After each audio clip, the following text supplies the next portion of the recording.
it just is like it's like a Zen sort of experience. Like you can get into that, Patrick. Yeah, the droning of this thing, and you're Standing? just I don't know, walking man. back and forth and back and my forth. God. It's like you can become a monk doing that. I'll get my beads.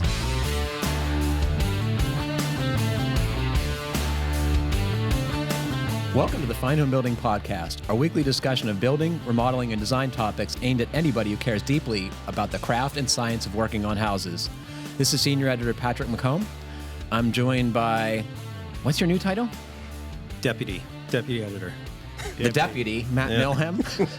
You had to think about it for a minute. Yep. What's on my badge? And Kylie Jacques, Design Editor. Hello. Jeff Rose is on the board today. Hello. You can email us your questions at FHBpodcast@taunton.com. You can find previous podcasts and check out the show notes at finehomebuilding.com/podcast. Well, we got some good feedback this week. This was my favorite letter, though, by far. Actually, email, excuse me. Adam writes, I'm a podcast junkie, and FHB is by far my favorite. I never miss an episode. Only one complaint. What the hell took you guys so long to get Kylie in there? She's great. And as a father of a little girl, it's so refreshing to hear a woman's perspective in what is often a male-dominated field. And I totally agree. You're doing a great job. Hashtag Thanks, more guys. Kylie is what he wrote. Hashtag more Kylie. Yeah. I've never had my own hashtag. I was going to say, I do like having a hashtag. We have to get some T-shirts with that printed on it, I think. It's too weird. Especially if we start wearing them around the office. Nicholas writes, hey, FHB crew, just heard episode 182. I believe where you all talked about mosquitoes' woes and the effectiveness of DEET. While a high level of DEET is still effective to repel insects, there is a better alternative called permethrin, which will kill on contact. It can be applied as a spray or a solution, and it exists to treat laundry for long-term effectiveness. So you put this on your clothes, and you can actually wash it, and it stays there. Are you familiar with this stuff? No. No.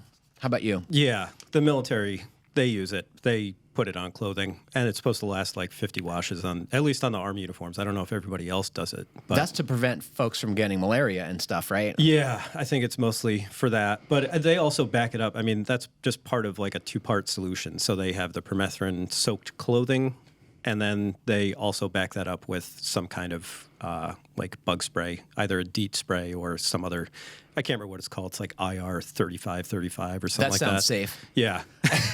So you're walking around in pesticide-drenched clothing Yeah. for years on end. Yeah. Sounds like you're not a fan.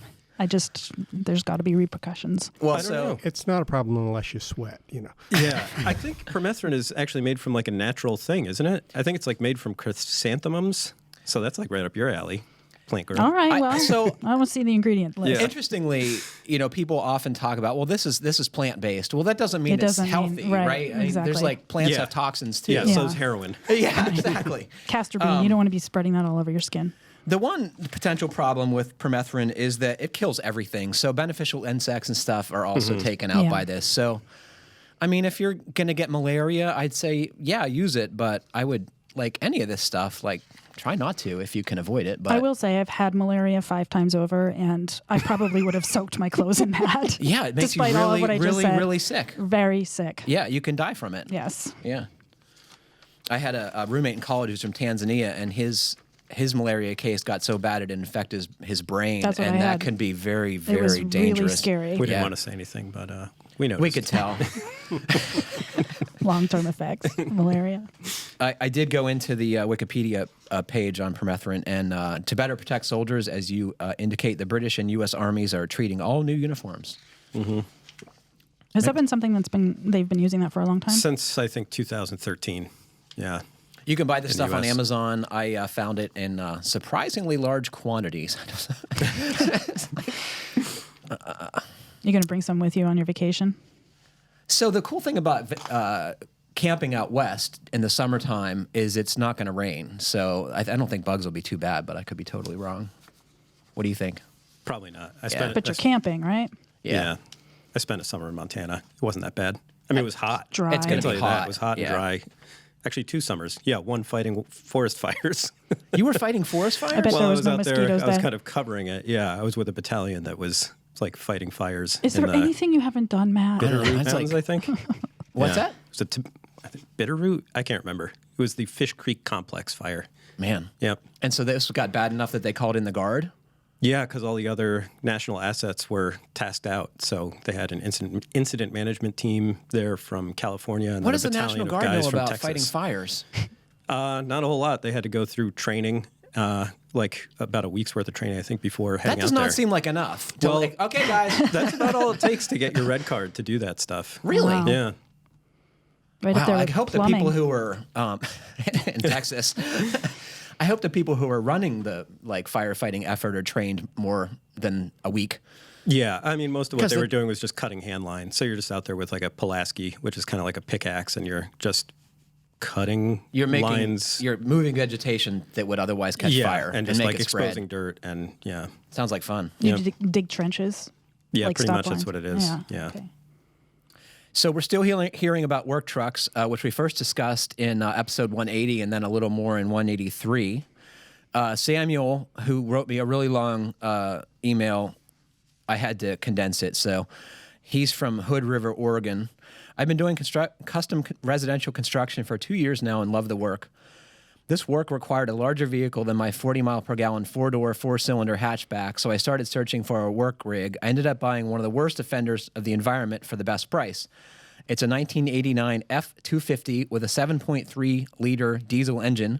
I chose this truck because it's an engine that with a 400,000-mile service life, and despite being 30 years old, only had 130,000 miles. Well, I know why that was, because they couldn't afford to drive it.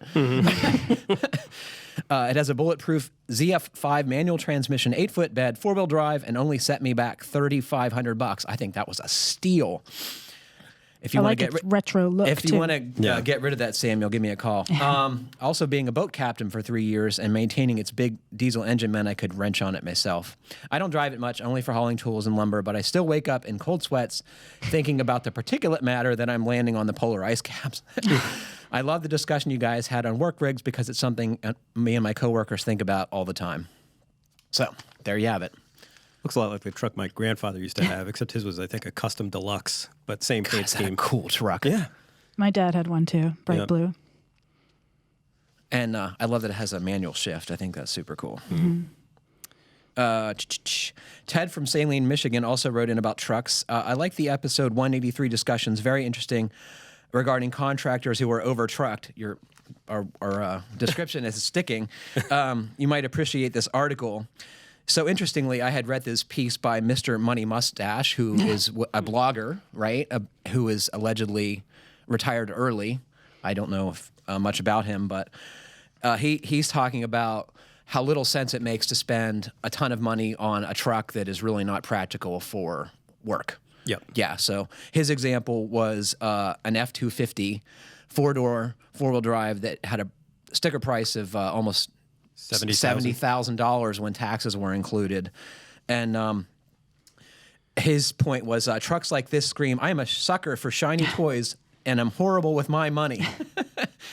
He says the new truck market is such a racket. I recently biked by this Ford Super Duty at the local dealership and was astounded by the price. At over at over 70 grand, including tax, this thing is an insane money pit. The depreciation alone in the first year is more than most of its customers actually manage to take home from their jobs. Even if you need to tow 20,000 pounds, you can get an equally useful truck, trailer, and a bobcat or small track drive excavator to start your landscaping or concrete business for the same amount. Used. Yeah. Used. Mm-hmm. You had a favorite. Yeah. The size of your truck is inversely proportional to the size of your wallet. I thought that was a great line. 'Cause his point Totally was true. that people who really use their trucks for work buy something than a lifted 4x4, right? You get Yeah. a flatbed medium-duty truck like an Isuzu NPR or a Chevy version, whatever they call it, and you use that, and it costs less than the $60,000 pickup truck that really doesn't carry much. Right. And it's actually useful. Yeah, he's basically telling you to think of it as a tool. And Yeah. like, do you need this tool or not? Yeah. Right. And if you don't need that tool, then you should not be buying a pickup truck. That's a good way to put it. I have mixed feelings. I like trucks, Yeah. and I Yeah. use my truck a lot. Do I need it every day? No. But I can't afford two vehicles. Would I like a lifted four-door 4x4? Yeah, totally. But am I going to spend $60,000 on it? No way. What did Rob just buy? 150? Yeah. But he uses he uses that tool. So Rob bought a 2019 F-150 XL, which I think is their base model, largely four-wheel drive pickup truck. I didn't ask him what it cost, but he did tell me it's a $400 a month lease payment. So I was like, that is a lot of coin.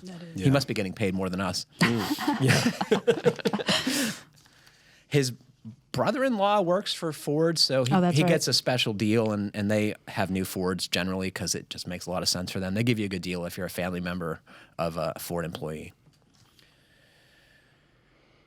So you had a very interesting weekend. Yeah, I had a blast. What'd you do?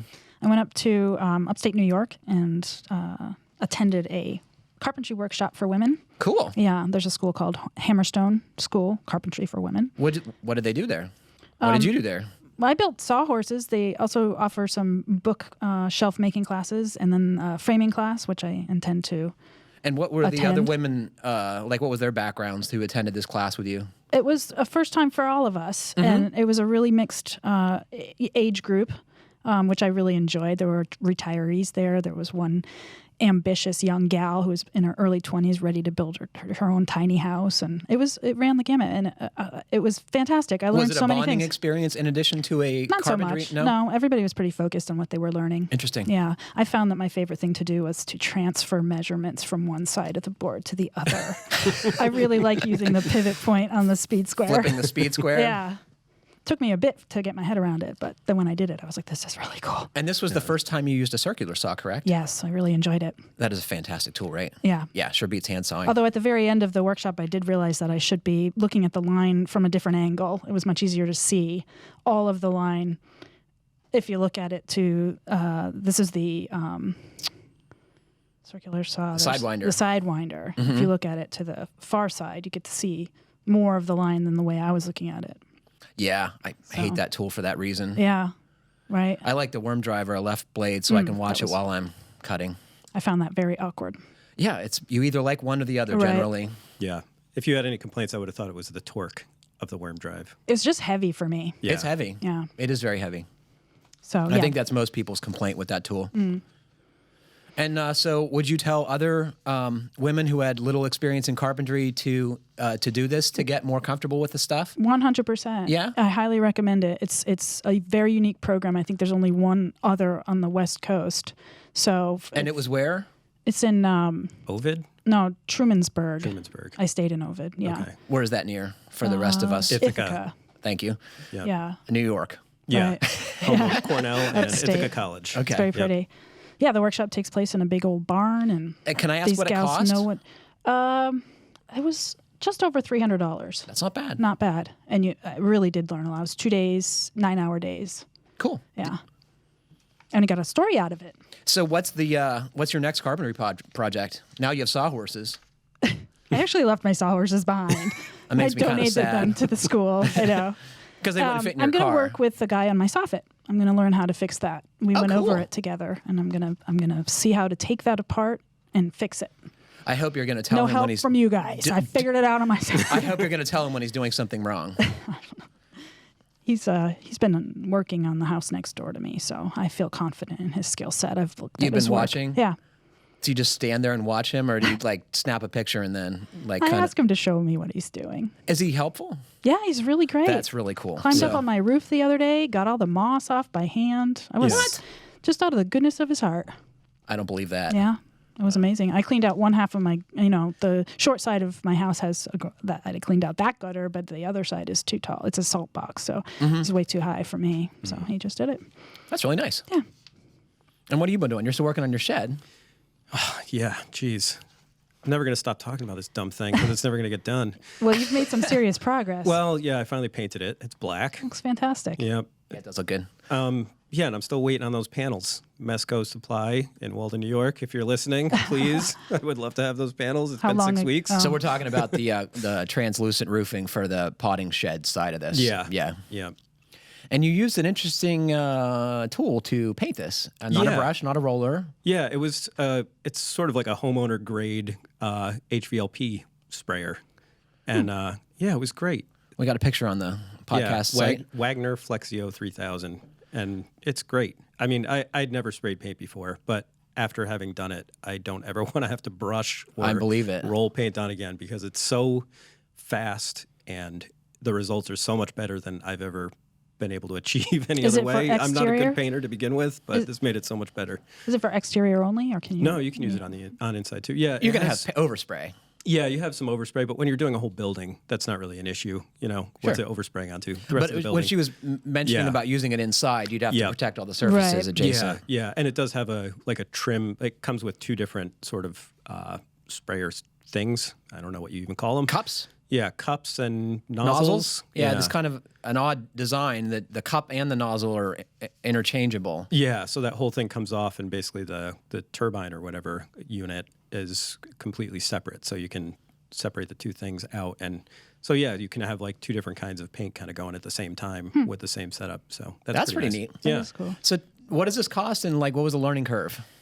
it was what, like $160, I think. That is cheap. Yeah, and the learning curve was very small. I mean, reading the instructions, I was like, I'm not sure I get this. And then as soon as you use it, it's like, oh yeah, this makes total sense. There's very few adjustments. Cleanup? Cleanup is, well, I was using water-based latex, so it was basically just water, and it comes with a little, sort of like a little skinny like toilet brush thing. Little bottle brush Yeah, thing? a little bottle brush that you go and kind of clean things out with, and yeah, it cleans up pretty easily. Cool. How long did it take you to paint that? Probably less than 2 hours. Nice. Yeah. God, it would have A taken lot of it's just like moving ladders around. Sure. Yeah. Right. And you plug it in. Yeah, this one is a plug-in. It would be great to have a battery-operated one, but those... That gets I way don't know- expensive. Yeah, I don't know if Wagner makes one. I was looking at Graco makes one. I know. at That's least. hundreds. And it was a lot more money. Yeah. I was like, that's but not that's a worth pro it. tool, in fairness, right? That's meant to be used every day by their estimates. Yeah, and I've seen... I worked with an author that had one of those, and it was a fantastic tool. And I was like, I just want something that's close to that. Yeah. And but the Wagner was fine. It was great. Yeah. And went I on might have nice to get and one of evenly? these. Yeah. Yeah, I mean, it's like the smoothest finish I've ever had. Like, I would never have been able to brush it that well. Right. And it's like just smooth. It's like, it's almost like looking at the surface of a car or something like that. It's not that shiny. Right. But it's not a gloss paint. Could you paint your car with it? I have no idea. I'll try on the old Vibe. The thing is just like Paint someone else's car. Yeah. That's great. That's a good tool to know about. I hate painting. Yeah, I'm with you. And $130 is nothing. Right. I thought you said 160. Yeah, like 160, I think it was. I meant 160 is nothing. Yeah. Edit that out, Jeff. So I've been, like you, I'm tired of talking about my bedroom, and I've been working on the floor, and somehow last week my wife convinced me that we should repair our very badly damaged hardwood floor.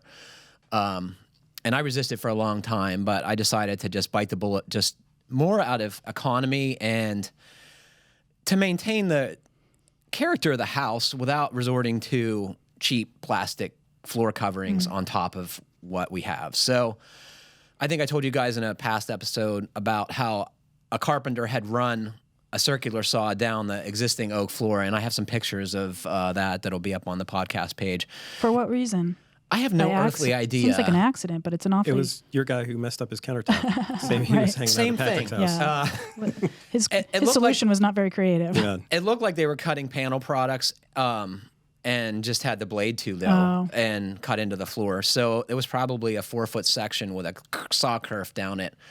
And I cut it all out with a oscillating multi-tool and my circular saw, and I stole some flooring stock from where the bed will reside. I'm actually going to screw the bed to the floor so no one will ever know that there's missing flooring there, and I patched it all in. And I'm pretty pleased with how it turned out. And then I had to do another section similarly.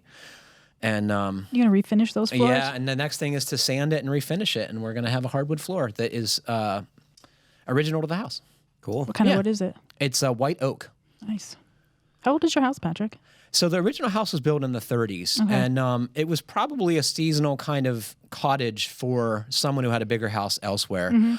Our neighborhood got that start that way because it's on a dammed river, which is now known as Lake Zor. It's the Housatonic River, and that river was dammed in the 30s for hydroelectric and flood control, and the resulting lake became a recreational spot for boating and fishing and stuff. And so a bunch of people put these little houses, and gradually those little homes have been replaced with much bigger homes. That describes my neighborhood too. Yeah, That seems common around here. very much so, especially on the rivers, right? Yeah. So now my next project is to rent a sander. I'm not going to rent a drum sander. I'm going to rent one of these orbitals and sand. It's not a big floor. All told, it's about 100 square feet, excluding the part that I don't need to sand because it's plywood. And nobody's going to see it. And no one's going to see it. So I'll keep you guys posted on that. It's a good project. We were thinking about leaving it with the kind of paint spatters and everything and going for that kind of like loft. Bohemian. Loft. Shabby chic. Yeah, just paint it. Ugh, Paint I white. hate when people do that. So we talked about that terrible. too. And then there was a conversation like, well, we could actually Bondo the saw curves if we painted it. But I hate painted floors. Yeah, I feel I that just way too. it's just a Especially- nightmare. Yeah. What about porch floors? Painted porch floors. That doesn't bother me as much. Yeah. That's a real traditional thing. Yeah. Yeah. And you want to protect the wood because it's Right. outside. Yeah. I don't know. Always it seems prefer different. natural wood though, Yeah. no matter. It does seem different, but. Have you ever sanded a floor? Oh, yeah. It's think like it was- nothing scares me worse. Why? Do you think you're going to gouge into it? Or? Well, if you use a drum sander, which is arguably the right way to do it, it's much faster. There's a big learning curve, and I've never seen anyone who didn't destroy a floor the first time they tried it. Yeah.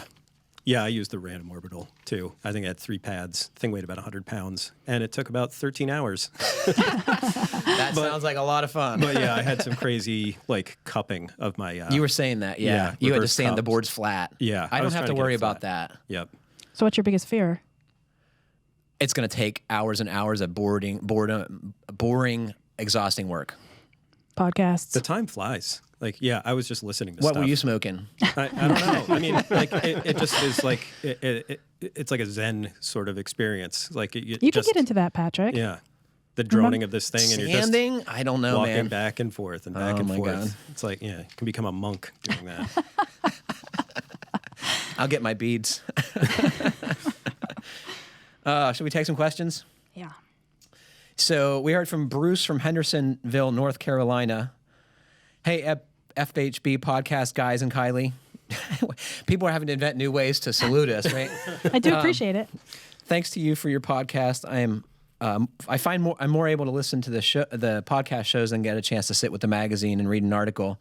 The topics are always informative and your presentation entertaining. I'm working on a basement finishing project for a thoughtful client who is trying to cut the radon levels in their basement down from 2.2 to 4 parts per million. The under slab radon system he was using had him sitting in the mid-teens. A local radon expert modified one of these vents to draw air directly from the basement air, and this cut the levels to their present ppm of 3 or so. The culprit, we believe, is the concrete walls. Perhaps the radon gas is coming through these. Is that possible? That's what I was going to ask you. I don't think it is. It always comes through cracks, as I understand it, like around pipes and cracks in the slab and the. But it's porous. Yeah, but I don't know. I mean, like, what's driving the soil gas pressure? I mean, you can have gas pressure in soil. I mean, Yeah, especially that's well, true. I mean, especially if you're dealing with like gasoline or any kind of volatile organic compound or something like that. That it could be riding on and being driven through. But yeah. To address this, we were talking about framing in front of the exterior walls with 1 5/8 inch metal studs, holding these about a ½ inch inside the face of the wall, so bringing them in 1/2 inch interior, and applying 2 inches of closed cell spray foam to achieve an insulation of R value of 14. The insulation acts as a vapor and air barrier as well. Metal studs would not sponge up any moisture, so even if water intrusion were a problem, interior finishes would only be those affected. So I always tell people to use metal studs in basement finishing projects and to use foam. I think that's a great idea. I wish he would use low HF or low global warming potential spray foam or EPS, right, instead of XPS or Yeah. more conventional spray foam. On an episode, I heard one of you mention that you had found the insulation. It was called InsoFast. I believe you were talking about this, Yeah, right? yeah, it was Can on you the refresh us what that is? Yeah, it's if I remember right, they're basically just panels that you put up, and they kind of have like a tongue and groove or something like that. And little plastic nailers in them, right? Yeah, nailers in them, so you can like attach your wall finishes right to it. It's almost like little studs built into them. Seems like a great solution for this project. Yeah. Can you speak to how InsoFast's Class 3 rating for a vapor barrier would compare to the air and vapor barrier qualities of my foam that the foam guy boasts about? So I think 2 inches of closed cell foam is a Class 2 vapor retarder. that may be. So it's close, right? It does allow some vapor transmission, but the more you put on, the less vapor it will pass. Yeah, but if he's trying to use it to keep radon out, like a class 3 vapor retarder is letting between 1 and 10. It's between 1 and 10 perms. And we don't want that in a basement, right? No. We want to stop vapor. Yeah, you're trying to seal that up as much as possible, especially, not just the water. He's trying to keep radon out. So right. That's even more important. Peter Yost, actually, he had a similar situation, I think, in his basement. He's a green building advisor guy. But anyway, yeah, he had high radon levels. And he says it was exacerbated because he had put spray foam on his basement walls. And it made the space too tight. It made it too tight. And so I don't know if the radon wasn't able to get out. And anyway, he had some slab issues. He wasn't able to put in the floor radon mitigation system. And he ended up putting an HRV down there that is basically dedicated to the basement. And he's just, you have to run that thing constantly. But he said it basically brought it down to... I think that's levels. a great solution. So and he dries his laundry now. In the basement. Because Nice. the thing is taking all the humidity out. So he just... So this guy mentioned that he might be interested in getting an ERV. And I also read that the HRV is the way to go. And what's the difference? I know what the difference is, but in this case... Do you? Because you could explain it to me, because I still don't quite get it. Well, an ERV maintains both... It's supposed to maintain temperature and humidity levels, I think. So I don't know if I would go that way if you're trying to use it to dry your laundry out also. And your basement should be... You want to dry it, because it's Dry. naturally going to be more humid. Yeah, in which case I would go with the HRV, I would think. Can you guys respond to something that I read about this situation? Yeah. It's from the EPA's Consumer's Guide to Radon Reduction. Okay. And it says the EPA does not recommend the use of sealing alone to reduce radon because by itself sealing has not been shown to lower radon levels significantly or consistently. It's difficult to identify and permanently seal the places where radon is entering. Normal settling of your home opens new entry routes and reopens old ones. So, but it sounds like this guy has a radon mitigation system Yeah, already. So I guess that's a good thing that he has that, right? Yes. You wouldn't want to just seal, right? No. Okay. But I know that the process includes sealing, especially the slab to foundation wall gap or transition. That's a common leak point. It sounds like The idea you is... should do everything you can do, right? Yeah. Well, because it gives you lung cancer. It's been demonstrated. There have been 2 studies that I found on the EPA's Radon website, which I'll put on the podcast page so folks can check that out. It's called epa.gov/radon, and it talks about the link between radon and lung cancer, and there's pretty definitive research to indicate that is a real thing. Yeah. Well, it's a natural decay product of uranium. Yeah, so it's you're basically breathing uranium gas. Right. Almost. Have either of you ever dealt with it? I have not. I feel like I should get my house tested because in this area, in fact, very close to us here where we're recording, have been reports of heavy radon concentrations in a state jail? Or is it federal? I think I don't know. It's a prison close by, and there's been radon problems there, and it's only a few miles away. Not everybody thinks that's a problem. The radon in the jail, I'm sure that's true. But they're employees, right? Yeah, You can't be exposing the employees to radon or the prisoners. So I would say that, so the idea with the fan and this is you want to depressurize the soil so it doesn't come into the house. Yeah, you're you're actually trying to- sucking that air out and sending it up to the roof. Exactly. Is there any point at which you might want to get rid of the soil? You're never going to be able to get rid of all of it because Yeah. It's in the rock. It's in everything. granite, right? Yeah, it's in like everything. So you can't take enough away. There's uranium everywhere. Your lot would be gone. They dig a hole all the way to China. Yeah. So I hope that's helpful. Did we help him, you think? Maybe. What do you think, Kylie? I think you should go ahead and get that ERV. Yeah. I Yeah, think that's a HRV, whatever. smart choice. Either or. I don't know if it's either or. It depends on his situation. You said that Peter used An HRV. HRV. Yeah, I Yeah. think HRV is the I one think you that's want. the way to go, yeah. Then we heard from Dave from Plainfield, Vermont. Hey there, FHB Podcast crew. I love the podcast. Thank you for keeping it going. I was listening to y'all talk with a certain briny wit about... I had to look that up. I think he was specifically referring to you. Briny. About how anyone trying to claim a warranty on asphalt shingles should basically collect 4-leaf clovers and wish upon a shooting star, because it ain't going to happen. My neighbor is in the throes of a fight with BP. BP is not British Petroleum, but a maker of building products. Over her 25-year shingle blowing off her house in a breeze after a 15-year service life. I found myself saying, yeah, good luck with that. She rolled her eyes saying, I know, but someone has to try and hold these blanksters accountable eventually, right? So my question is, what the heck? How do shingle companies get away with this, and why do we let them? It's like some evil joke we all know about, and the best we can do is be cynical about it, which I guess on some level is just the simple truth. When I have a client asking about shingle warranties, I say something to the effect of, well, a 20-year shingle lasts 10 years, a 30-year shingle might last 15, a lifetime shingle, well, I guess it'll last half a lifetime. I don't think that's true, because a half a lifetime would be, what, 40, 50 years, right? Yeah. You think they last less? I do. Probably. I think especially in a southern climate. Yeah. Well, that's the thing. Does it get brittle? Yeah, the sun cooks them. Yeah. I mean, shingle color, I think more than anything they've figured out is what either adds or detracts from the longevity of the shingle. Hugely. Yeah. So the darker it is, the less long it's going to live. I don't know if I've told you guys, but my parents re-roofed their house in the mid-'80s with white shingles, and they're still like new. White roofs are the way to go. And sadly, they're kind of ugly. Yeah. You know? Yeah. He says, a shingle has a tough job to do, let's face it, so why the dishonesty and why the runaround on fulfilling warranty claims? I'd love to hear your thoughts on this. I don't know that I have a lot to add, except that we all know it's a crock.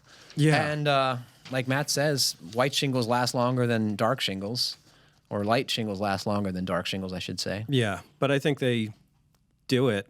They don't honor the warranty claims because they can get away with it, apparently. I mean, there's enough language in there. And they're prorated. So, Yeah. right, they give you a lot of coverage at first when shingles are going to be fine. But once you get into the, half of their design lifespan, you get nothing. And it's Yeah. only shingles anyway. And Right, anyone will they're tell only you. covering the material. Yeah. You're not covering the labor and the removal of the old shingles, which is probably going to cost more than shingles are cheap. And Shingles are that's- $100 a square. Yeah. Architectural shingles, I bought them not that long ago. They're 100 or a little more per square. And that's why people keep using them. Well, they're not all created equal, right? Aren't there better brands that you should go with? I don't know about better brands, but there are certainly products that are thicker and last longer. But all of the manufacturers that I'm familiar with have had very serious failure problems at one point or another, and enough so in some cases to put the companies out of business or have them absorbed by other shingle manufacturers, what seems to be happen more often. Mm-hmm. But yeah, there are better materials out there. I mean, the problem is, I don't know if the problem, but I think it's just like the way that Americans buy and use houses. Like, we don't buy houses to live in it for the rest of our lives, typically like a European might. Like, you don't buy one house and that's the only house you're going to buy your entire life. You may think like, I'm going to be here 10 years, 20 years until, the kids move out and then we're going to move to another house. Till the shingles need replacing. What does it matter? Yeah. So what does it matter if the shingle lasts a lifetime if I'm only going to be in this house 10, 20 years? That was kind of my I don't attitude. care. Yeah. Yeah, exactly. I've been watching that same carpenter next door re-roof. Well, Shingle? he's been shingling right over the old shingles. Yep. Yeah, that's the way to go. No. You can do it. It's common though. Yeah. I've done it. I'm a little embarrassed to admit. My sister was trying to sell her house and needed a new roof, and we put shingles right over the existing ones. How'd that work out long term? I don't know. Didn't matter to us, right? That's what you were just saying, Right. or you were just saying that it's like it's not my problem. The last time I was there, That's the problem. It is the it's problem. that attitude. yes, agreed. Yeah.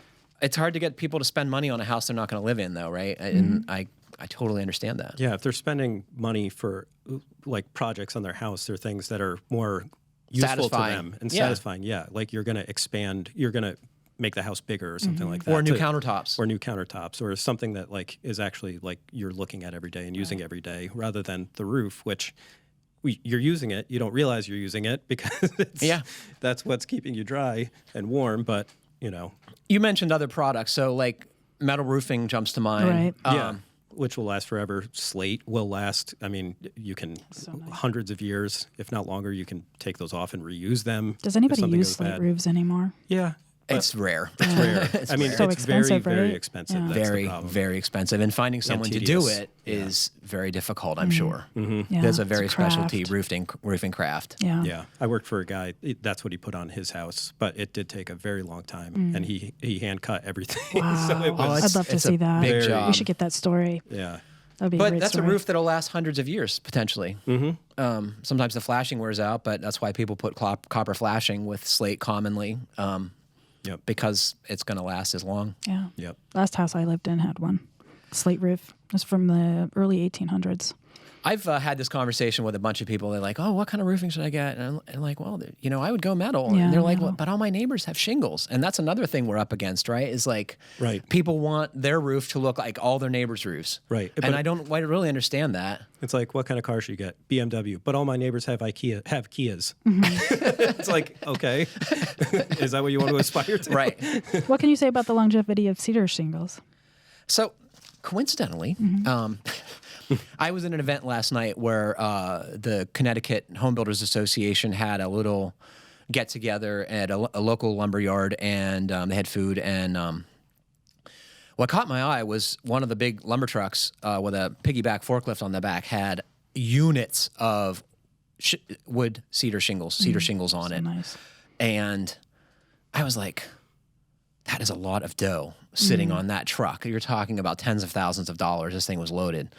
And I was like, where are you guys selling this? And they sell a ton of it in southern Connecticut, right? The Greenwich area. Mm-hmm. Yeah. All these homes have Money. red cedar roofs. The Gold Coast. And they last 50 plus years if they're done correctly. They need to be on an airspace of, most people use a product called Cedar Breather, which is a matrix like Brillo looking pad material, and you put the shingles on that, and that allows them to dry on the underside, which prevents them from cupping, which is their big downfall if they can't dry both ways. The people used to put cedar shingles on skip sheathing, which had like little slats of wood and then spaces in between, and that allowed similar drying, but that's way more labor intensive. Yeah. And doesn't have the same diaphragm quality that panel products do. Can you use that cedar breather on the siding too? Yes, you can. Underneath siding? Yeah. Yes, you can. But they make a product better suited to walls because it's thinner. So cedar breather, I want to say, is probably 3/4 or 7/8 inch thick. If you try and put that on a sidewall application, you have to pad out your doors and windows and penetrations to allow for that additional thickness. The other product they call Home Slicker is thinner, and it eliminates some of those problems of being the wall assembly being too thick for doors and windows. Am I right? I think that's right. Is that Benjamin Home Slicker. Benjamin Obdike. Updike, Yeah. right? Home Slicker and Home Slicker HP. What's that one? It has a That's the one WRB? with, yeah, with the WRB. Cool. Yep. This comes from Steve. Steve doesn't say where he's from. Hi, gang. Hoping you can find some time on a future podcast to discuss T-studs and how they'd affect one's approach to building efficiency. So, I've only been recently introduced to this product. Did you guys look into this a little bit? yeah. Do you want to tell us what they No. are? No? You explain it. You'll have the vocabulary to go along with it. But yeah, the videos are fantastic. I was all for it. But by the time Matt was done talking about it, Matt Riesinger, is that how you say his name? Reisinger. Riesinger, yeah. So these are like two little pieces of wood connected with dowels, and then the gap is spray foamed with urethane foam, polyiso. Yeah, like a 2.5 inch SPF, spray foam gap. So it's hard foam, right? I mean, it's closed out. Yes. So it'd be it's hard. rigid foam. Rigid it's not as environmentally damaging. It's the most benign of all the kind of foam products, and I shouldn't say the most benign. It's relatively safe. It's not I mineral guess. I don't wool. know. I didn't look that closely into it. Yeah, I did. It's not as bad as XPS, let's say that, or conventional spray foam. And, at first glance, this seems like a great product. It solves, as this is how the company words it, T-Stud solves the number one nemesis of the construction industry, how to cost-effectively stop the transfer of outdoor climatic heat or cold from affecting the interior of a structure's ambient room temperature. That is just a very complicated way to say it stops thermal bridging or slows it. Right. I was like, could they make that any more complicated?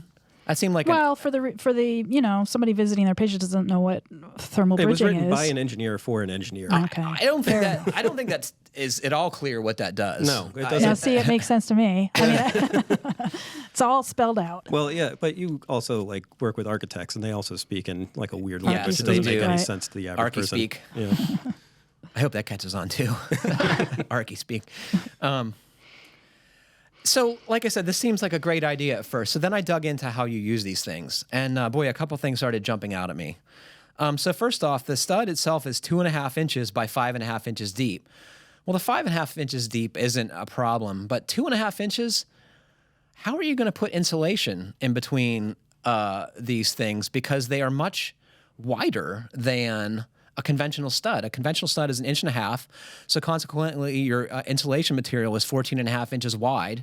Well, that's not going to fit between these things. Are you talking about bats? Yeah. Can't you cut them down? That's a You're lot going of to work. cut a house worth of bats to fit in between the studs? Like, no One, way. I just pack them in there. I was going to say, can't you just pack them in there? What, do you think that would work? Why not? I think Yeah. that would affect the quality of the insulation job. It might a little bit, but I mean, just use spray foam in Why? there. Because they need to be able to breathe or Well, something? no, you want the material to be fully fluffed to its designed depth and width, Okay. right? Otherwise, it still works, but it's not as good. Okay. Yeah, but I mean, the amount that it's going to be that its effect is going to be lessened is not Minuscule. nearly as much as like the benefit that you're going to be getting from using one of these thermally broken studs, I think. I suspect Okay. Well, I mean, 'cause I don't know. I when they first said, because they say these things are R20, the studs themselves. that And seems I was kind like- of dubious. And I immediately thought the same thing. And then I did the calculation myself. Like, I went to the ASHRAE handbook, and I was like, yeah, this is actually the parallel path method anyway. So you're talking about the wood layer. Yeah, you the got 2 wood foam, layers that are 1.5 inches thick each. and you're then giving a that an R 2.5 inch value. Yeah. Okay. I So- forget what that is. It's like Yeah. R1 or something. Yeah, so it's like, a little over R1 for the wood, plus 6.5 for Per inch? each inch of foam, and you end up right around R20.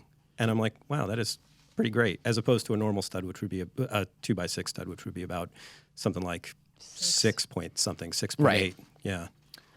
Well, okay. So maybe I'm with you on the insulation, that's not going to make a big deal. But okay, here's the other thing. All right. Holes must so if you obviously you try and keep pipes out of exterior walls in our climate.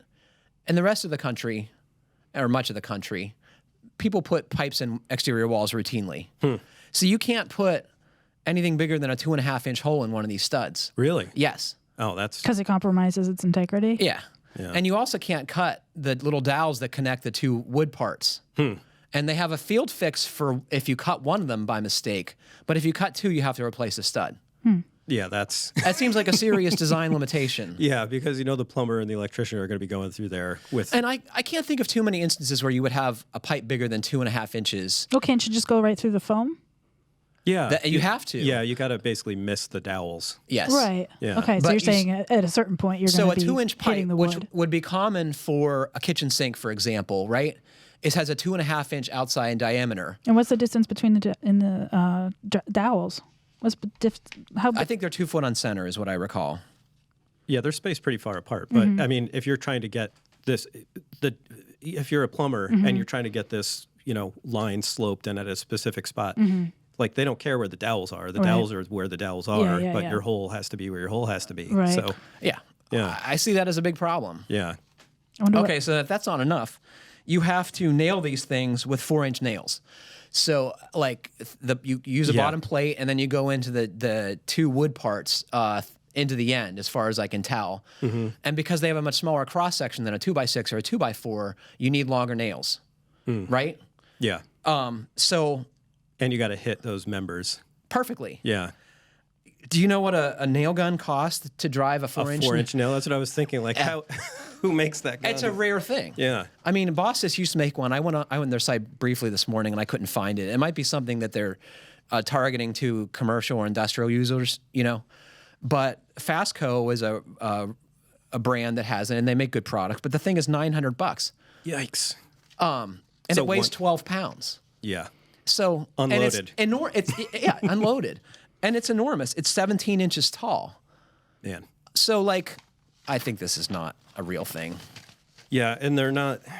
It looks like they're only available in Minnesota in 2 lumber yards right now, as far as I can tell. And they didn't even actually have them on their websites. So like they had all these engineered products, and they didn't have this. But my guess is they're made close by, and these are 2 close by lumber yards that said, "Yeah, we'll sell them if you want us to." I was just trying to figure out how much they cost, and I couldn't find any information on that. The only thing that I found was on some other website. It said it would cost about $1,600 more to frame with these on a 2,000 square foot home. That is a lot. And I mean, it's not that much in the overall cost of a home, but I mean, I don't know if those figures are accurate or not. So I mean, is $1,600 worth it for you for a thermally broken stud? I think it could be for some people. I mean, if you don't have to then have exterior foam and do the detailing that's involved in that, which I mean, labor is the biggest cost there. I mean, it's basically $1,600 for framing with this. I don't know that would stop anybody from using it. Wonder what Matt would have to say about it. The lack of 4-inch guns. Matt Reisinger. Matt Reisinger? Yeah. I didn't watch this video because I didn't want to bias myself. But I looked at some of the other details. All corners, inside and outside, must be strapped on the inside and outside. So, like, there is a lot of freaking finicky, wacky detailing you need to do to get these things to satisfy the strength that you need from them. I don't see it. It's pretty easy to put a layer of foam on the exterior. And I'm going to go back to something that we've talked about on the podcast a bunch of times, and that's the Bonfiglioli wall, which is works the same way as the T-stud, except it uses details and methods that everyone is already familiar with. So you build a 2x6 wall, you put an inch strip of EPS insulation on every stud. That's your thermal break. And then on top of that, you put 1x3 strapping furring strips. Yeah. And you end up with an 8-inch deep cavity approximately, so you can get more insulation in there. You have broken your thermal bridge, and it's super easy. Like, right, you don't need a special gun or anything like that. I watched a guy do it. It literally took an hour to do a room, you know? So, yeah. I think I want to hear somebody speak in favor of it. You do? Yeah. Let's call the company. I'm going to call Matt. I want to hear what he has to say. I am not. Outside of his video. I am super skeptical. Okay. Well, you would know. Well, I have opinions. You do enjoy your soapbox, so you've said. I got opinions. Allison in Kentucky writes, "Hi. Our first floor joist spans over a finished basement, but then it extends beyond and over a 9-foot crawl space. Is that 9 foot tall? I think it's 9 foot deep. Like not tall. Like wide. It extends out 9 feet from the basement. The builder put drywall on the ceiling of the crawl space and left the walls and gravel floor with no vapor barrier. He put wood shelving down there in the crawl space, which began to rot. The room over the crawl space began to smell musty. Yeah, no doubt. So we removed the wood shelving and ripped off the drywall ceiling to see what was above it. What we found is that the ceiling of the crawl space is actually the floor joist bay that runs under the main floor of the house. It is continuous. You can shine a flashlight through this joist bay and see clear through to the other end of the house. This leaves us unsure how to proceed. I assume we need to install an air barrier, something like drywall we removed from the ceiling, but we need some material that won't absorb moisture. We had planned to buy 10 mil vapor barrier and install it on the floor and walls of the crawl space. We were then going to add foam board and foam the rim joist and install fiberglass insulation in the crawl space ceiling. But we did not realize that the whole joist bay for the main floor is open to the crawl space, so now there's no air barrier after we remove the drywall ceiling. So we're not sure how to seal it off. I don't think she has to. Let's hear it. She's going to treat it like an extension of the existing basement. And you were going to put poly down on the floor. You're basically going to put a vapor barrier down there. You can, I mean, there's a bunch of different ways you can do this. Either she can move all that gravel out of the way, sort of like pile it up in one corner, put the poly down. Put the gravel back. Put the gravel back, put the poly over the rest of the floor, spread out the gravel, and call that a day. And then you're going to insulate the walls. You can put drywall back up there if you want, but you want to have some sort of communication between the basement and that space. So either poke a hole through the wall or just run ducting up through that gap that you have in the joists already is probably the easiest way, and just run a fan and just blow some of that conditioned air from the basement into that space. And that's specified in the IRC, and I forget the section, but I will look that up and put it on the podcast page on how to ventilate a conditioned crawl space you have to use some indoor air, right? Yeah. You're basically going to just connect it to the indoor space, and you're going to do that basically through the basement, which I'm assuming is already conditioned. But That's what I was where he gonna really ask. fell down on this was putting the poly vapor barrier on the soil, right? Yeah. That should have been part of this process. That solves so many problems. Yeah. The bats in the ceiling, as we all know, is bad, but he did put an air barrier, so I mean, it wasn't as bad as it could have been. Mm-hmm. But this is spelled out very well in an article I did in 2012 by Jeff Tooley called Home Energy Diet for an Old Victorian, and it describes how this contractor in Durham, North Carolina sealed up a previously vented crawl space using a material similar to what you talk about, reinforced polyethylene on the floor and on the walls, and tape the seams, and you're good to go. yeah. And you're going to bring the thermal barrier instead of the floor level to the crawl space walls, right? Mm-hmm. We should put foam insulation on rigid foam on the inside of that crawl space. Yep. And Yeah, at least in their climate zone, I think if they're doing continuous foam, it's like R10 they have to get to. 2 inches. Yeah. And use EPS, Yep. which is the kind that has the like little BBs that look like a cheap beer cooler. Yeah. And then just go through and like caulk around the rim joist, get all those little gaps Yep. there, just air seal that. And Jeff, insulate. in this article, instead of putting foam on the band joist, this was a older structure, and he's had some problems with if you put foam on the backside of the band joist, it stays too wet and it can start to rot. So it's not the best thing to do, but he just put bats in there, which helps a little bit. Yeah. It depends on your climate. North Carolina is a cooling climate, so that's more of an issue. Yeah. What do you think about this situation? Well, I looked at the National Renewable Energy Laboratory. They provide specifications for sealing and insulating basements that are connected to crawl spaces, and they laid out 4 scenarios. So you've got conditioned basements with vented crawl spaces, conditioned basements with closed crawl spaces, unconditioned basements with vented, and unconditioned basements with closed. And so they laid out what you should do for each. And what was the research for this? National Renewable Energy Laboratory. And we'll put that on the podcast page. Yeah. Cool. And it tells you how to fix all these respective problems? Correct. Wow, cool. Yeah. Well, that's a good resource. Yeah. She's great. If the information's Except right. I can't say crawl space. You can't say crawl space? It doesn't roll off my tongue. Crawl space. What do you think, Jeff? What would you do?